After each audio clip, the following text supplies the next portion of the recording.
Welcome back to the Essentially You podcast.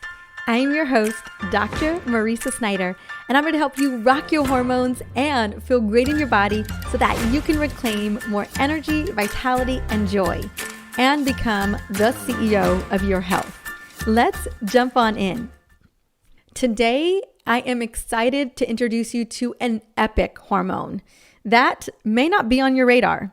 It is your human growth hormone, also known as growth hormone, and it's doing big things behind the scenes, even if it doesn't get a lot of attention like estrogen, cortisol, and insulin.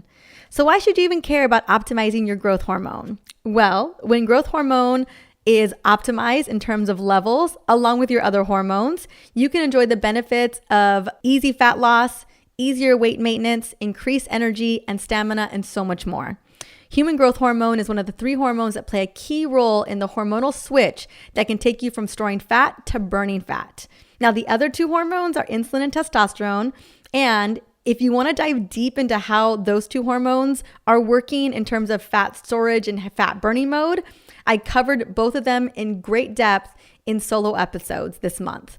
Now, the crazy in-depth episode for insulin was literally just last week on episode 354. And then I went and covered testosterone earlier in the month on episode 347.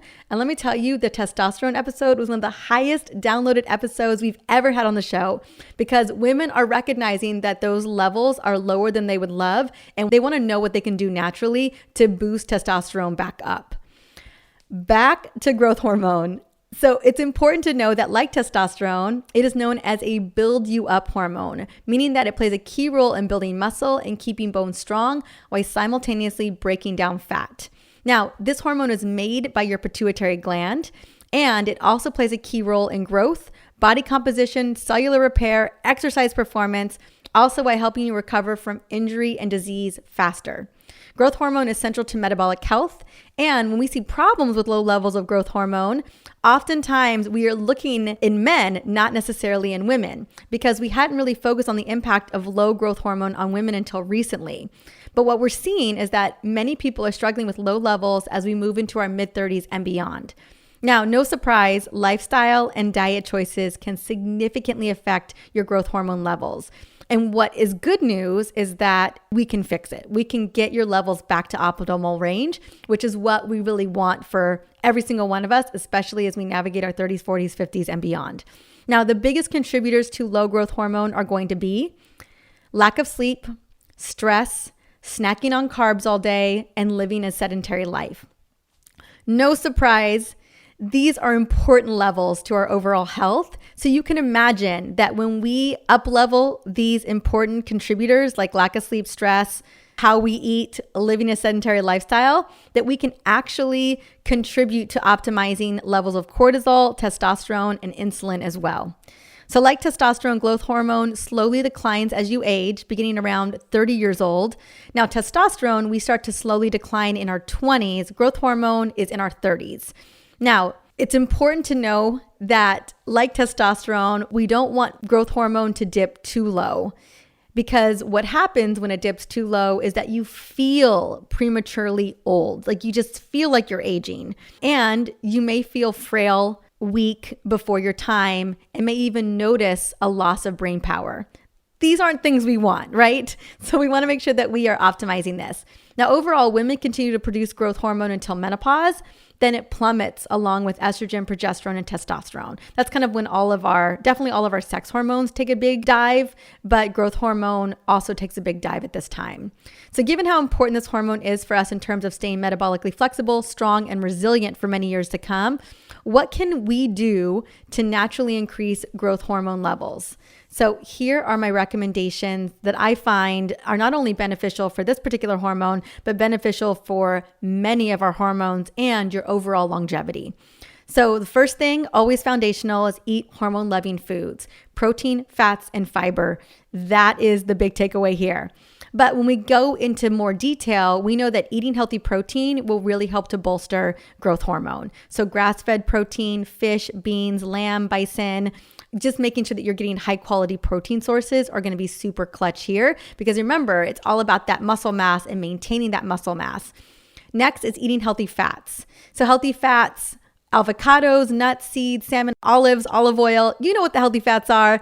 Make sure that you're incorporating those. And then intermittent fasting. I talk a lot about intermittent fasting on the show. I dove deep into it in the insulin resistance episode last week, but it's one of the best ways that we can go into fat burning mode while boosting mitochondria, cellular energy, and also giving our growth hormone a big boost as well. Next, probably one of the biggest levers for boosting growth hormone, definitely well-researched information on this, is exercise.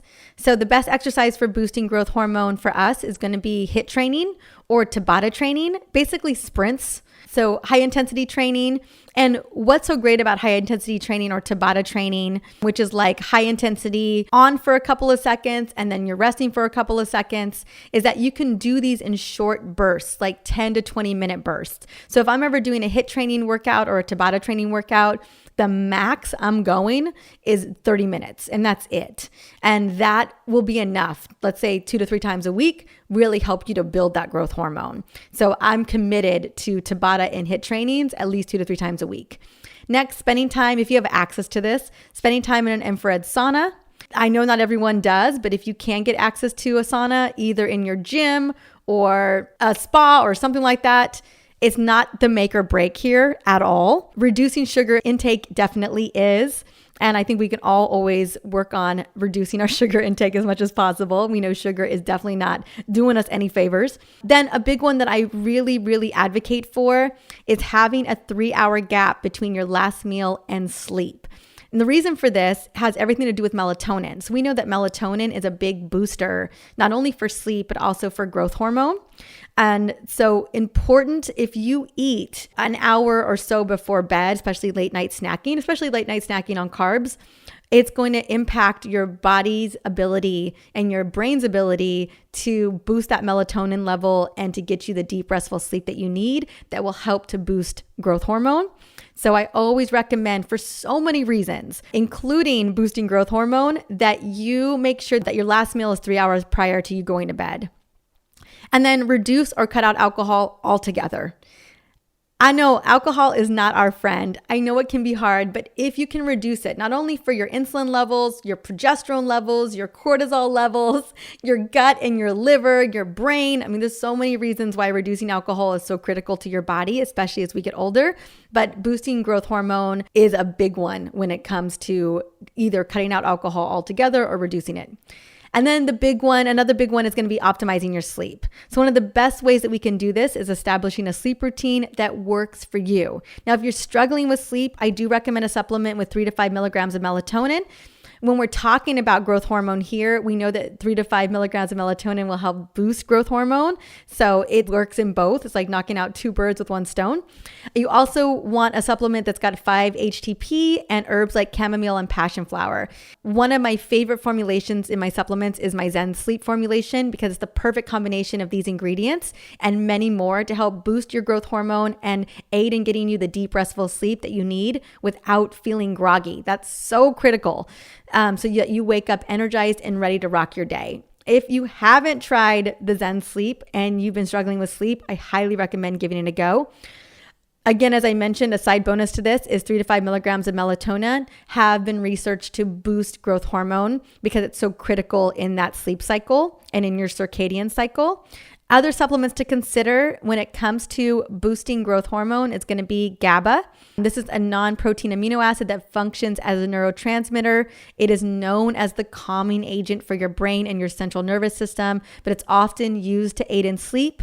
But interesting enough, it helps to increase your human growth hormone levels as well. One study found that taking GABA supplement led to a 400 increase in human growth hormone at rest and 200 increase following exercise. GABA may also increase human growth levels by improving your sleep. I think that's the real tie here because your nighttime growth hormone is released during great sleep quality and great restorative sleep. So just note that there's a big tie into when we're creating and making growth hormone based on how well we're sleeping.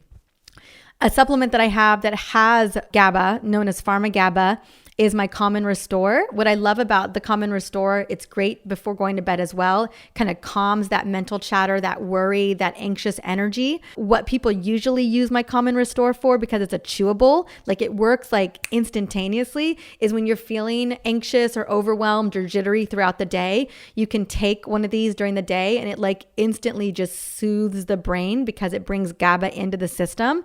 But I know a lot of my other amazing community use it before bed because they want to turn down those feelings of worriness and anxiety pretty quickly before going to bed. So it's something to try if you're looking for that little GABA boost and helping to calm down that mental chatter.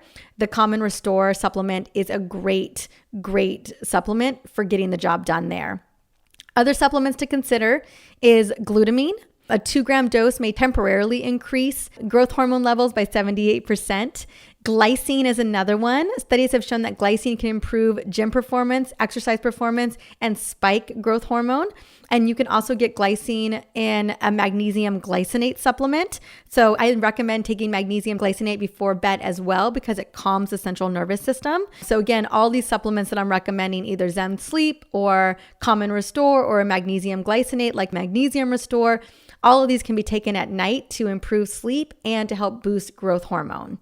So those are the supplements. So I'm wrapping it up. You have all the tips to boost growth hormone. And the really cool thing about all of these tips is that they are very similar to recommendations for boosting testosterone, stabilizing insulin, and boosting your sex hormones as well.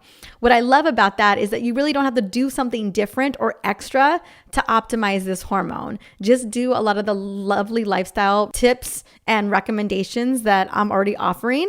But the only thing that I think you could do to boost growth hormone that may be a little bit different than what you may be doing with other hormone balancing recommendations is the HIIT training and the Tabata training. Again, you are your highest authority, and so you know your body better than I do. If you do not do well with HIIT training or you do not do well with Tabata training, like the high burst, kind of the sprint bursts, because it drives cortisol into the ground, don't even worry about it. Really, any movement, any exercise is going to help boost growth hormone. There is specific exercise that will boost it more. But again, doing that exercise causes more problems with other issues in the body, then I don't think it's worth it. I think any movement is so critical to your longevity. And I think a lot of that has to do with because any movement is boosting your growth hormone. So given all the tips above, definitely check in with the ones that feel best to you. I would say the intermittent fasting, food recommendations, the exercise, and the sleep are going to be the biggest levers here. And a great resource for encompassing all of these tips, along with a great plan, is going to be in my latest book, the Essential Oils Menopause Solution book. You're going to find the best resources for optimizing your hormones and optimizing sleep, energy, digestion, mood, focus. I mean, the whole thing. This book is a library. Also inside of the book is my full 28-day hormone makeover program with recipes, meal plan, rituals that will literally have you feeling your best in 21 days or less. And I will have the link for the book in the show notes to go and grab a copy if you don't own it yet. I was going to say, I don't talk a lot about growth hormone inside of this book, but I talk about all of the tips and rituals that will help to boost it. Because again, this hormone, along with so many other hormones, very similar levers are going to help to balance all of them. As always, thank you so much for listening in to the Essentially You podcast today. This show is all about providing tools to rock your hormones and feel amazing in your body. Now, if there's someone in your life that needs to hear this today, take a moment, screenshot it, send it on over via text, or share it on social. That way we continue to spread the word about hormone literacy, support women, and just up-level how we feel and how we just operate in the world. Now, if you do share it on social, definitely hashtag hormone literacy or hormone CEO. Until the next episode, have an amazing day.